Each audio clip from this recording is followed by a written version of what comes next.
1923 Season 2 Episode 7 finally gave us the reunion we were all waiting for. In line with our predictions, Spencer managed to save Alex, although in a ridiculous fashion, just for her to die of frostbite a few scenes later.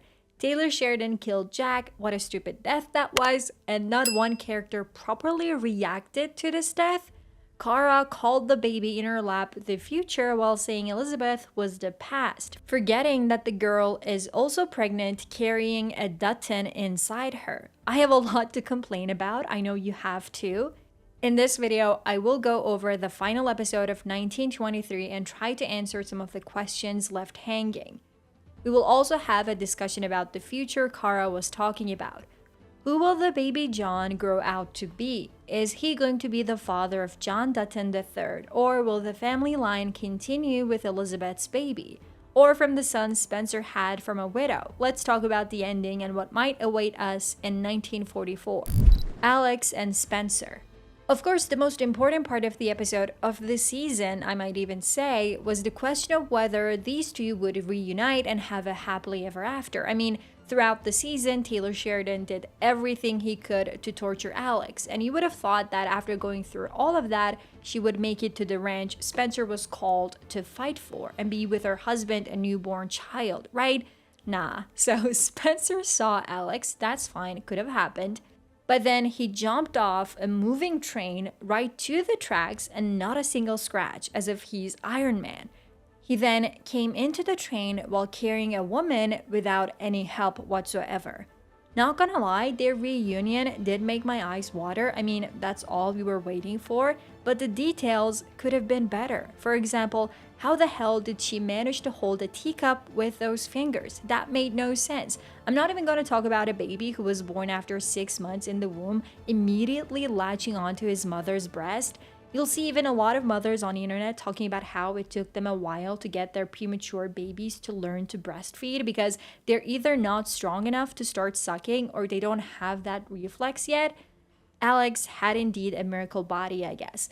Did these details only bother me? Let me know in the comments. All the negativity aside, it made sense for Alex to choose her child in the end because she didn't imagine herself living a life without her feet and hands. I didn't think she would accept that either, but her seeing a mother who doesn't choose her child is no mother at all kind of made me think Taylor Sheridan must have some mommy issues, right? But anyway, I would have loved for Spencer and Alex to live happily ever after. I would have loved for Alex to meet Kara. Kara would have loved her immediately. The shootouts. I couldn't really fathom how, both at the train station and at home, the Duttons survived at all because they were so outnumbered on both occasions. At Livingston, all the men who died worked for Whitfield, right? Jacob and the sheriff got minor injuries, but the others survived pretty easily. I'm guessing this is where we should talk about Banner, and I know I'm gonna say something controversial, but I don't care. Banner didn't deserve to die, okay? In the end, all he wanted to do was run away from Whitfield because he saw how evil that man was. And when he couldn't, he helped Jacob and saved his life. Justice for Banner, please. I kind of expected Spencer's role to be bigger, but he only shot at someone once, I guess. His main role was in the shootout at home, and boy, what a role that was. He single-handedly killed everyone like a superhero and did not get a single scratch again. I think the real hero was Kara in all this. That woman is a sniper and a Dutton legend. It makes me sad that we're not gonna see her again. A minor detail, the big massacre at the train station probably leads to the Duttons using the term train station later on as a code for killing and for that place where they dump bodies at. Whitfield's demise. So only one guy protects a man like Donald Whitfield, and even that guy gets eliminated with a single punch? Okay. And the main villain of the entire series dies just like that as soon as Spencer shows up with a gun. I mean, if it were that simple, Jacob could have done it 15 episodes ago. I'm sure he could have punched a single guy.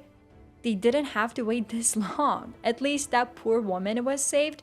Think about it. All that BDSM and prostitution torture took place again in the series finale. We could have seen a better confrontation for the end of Whitfield instead of all those scenes.